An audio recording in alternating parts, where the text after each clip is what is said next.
जय जगन्नाथ जय माता। वर्तमान चली बेटानाबू भुवनेश्वर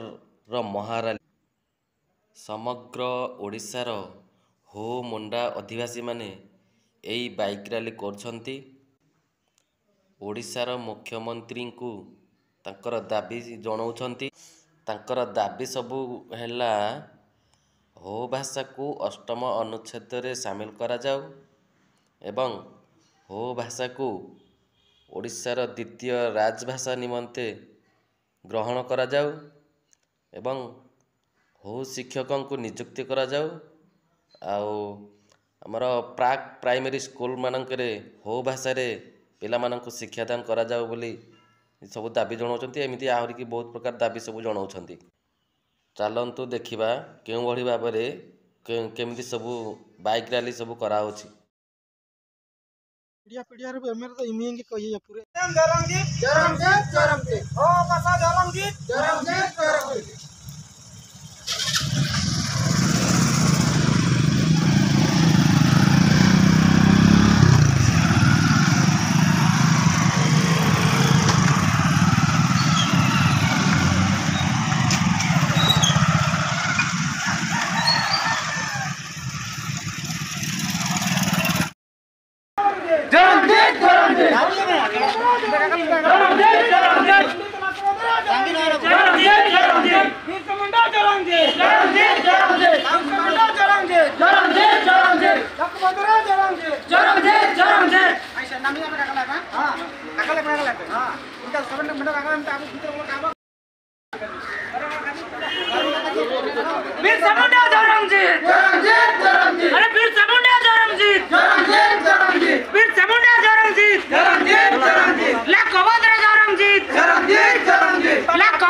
मान्यता अमर दाबी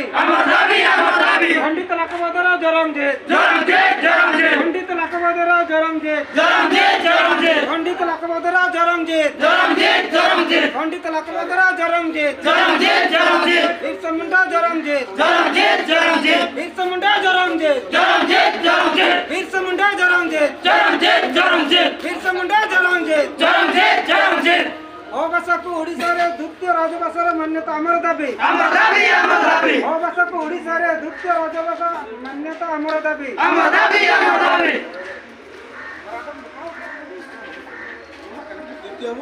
ओडिशा रे द्वितीय राजभाषा मान्यता लिया दाबी ओडिशा रे हो भाषा द्वितीय राजभाषा मान्यता लिया दाबी ओ शिक्षक नियुक्ति लिया दाबी ओ शिक्षक नियुक्ति लिया दाबी अंगनवाड़ी रे हो पढ़ावा लिया दाबी अंगनवाड़ी रे हो पढ़ावा लिया दाबी उड़ीसा रे 500 हो शिक्षक नियुक्ति लिया दाबी हो हयम जरंगीत हो समाज जरंगीत पान हो समाज जरंगीत ढेंकनाल हो समाज जरंगीत पुणे हो समाज जरंगीत संबलपुर हो समाज जरंगीत पुणे टू भुवनेश्वर बेटानाबू भुवनेश्वर जरंगीत अबुआ दिसुम अबुआ राज लाकबदरा जरंगीत बिरसा मुंडा जरंगीत ओ हयम जरंगीत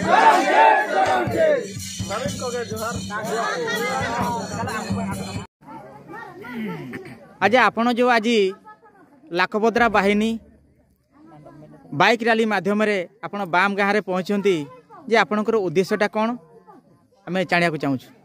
समस्त को नमस्कार। आज आम बाइक रैली माध्यम आमर बणई टू भुवनेश्वर बेटानाबू भुवनेश्वर एक नारा देकी आम ओडिशा सरकार को पाखक आम खबर पहुँचाइबा चाहूँ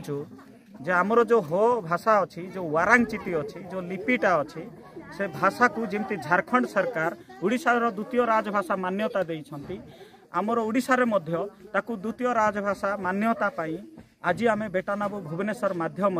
ओडिशार चारि प्रांतरू जमती Bangiriposi to Bhubaneswar Basantapur to Bhubaneswar Balani to Bhubaneswar एवं बणई टू भुवनेश्वर माध्यम आमे ए लाकबद्रा बाहिनी आज ए बाम गाँव में पहुँचीचु। ए बाम गाँ पहुँचवा पूर्व 16 तारिख रु आमे बणई रु बाहरी बणईर विभिन्न गाँ को आमर मसिंताटू आरंभ करी बारकोट एवं देवगढ़ एवं संबलपुर अतिक्रम करी आज पालोड़ा देकी आमे ए बाम ढेंकानाल रे पहुँचीचु। आमे ए रैली काली ढेंकानाल माध्यम देकी आमे 23 तारिख दिन भुवनेश्वर चक्का जाम करिवा पाई 30,000 ऊर्ध्व हो भाषा भाषी लोक ओडिशार चारि प्रांतरू 12टा जिल्लारू पाखापाखी 30,000 लोक ओडिशा सरकार को आम दाबी जनइबा पाई आमे आमर 8टा दाबी नहीं कि ओडिशा सरकार को पाखे पहुँचुचु। से दाबी मध्य रे एक हैला आमर हो भाषा द्वितीय राजभाषा मान्यता सहित आमर 500 हो शिक्षक नियुक्ति एवं अंगनवाड़ी स्तर रे जमती हो शिक्षा प्रचलन एवं यूनिवर्सिटी मध्य जमती हो भाषा को सम्मान जणाई यूनिवर्सिटी मध्य आमर हो भाषा पाठ परिचालना लागू करिबा एही प्रकार 8 प्रकार दाबी नहीं मैं ओडिशा सरकार पाखरे पहुँचीचु। आमे ओडिशा सरकार को निवेदन करूचु अति शीघ्र द्वितीय राजभाषा मान्यता दियंतु जदि न देबे आगामी दिन में बहुत आंदोलन बहुत जबरदस्त हम रोड रास्ता जाम हेब निया जलिब आउ आमर हो समाजर लोक उग्र रूप नेबा पाई बाध्य हेबे से मु राज्य सरकार को निवेदन करुछि अति शीघ्र आम कथा को सुनी द्वितीय राजभाषार मान्यता देवा सहित अन्यान्य जो आमर दाबी अछि ताकू निश्चिंत पूर्ण करिए बोली मोर आशा। धन्यवाद।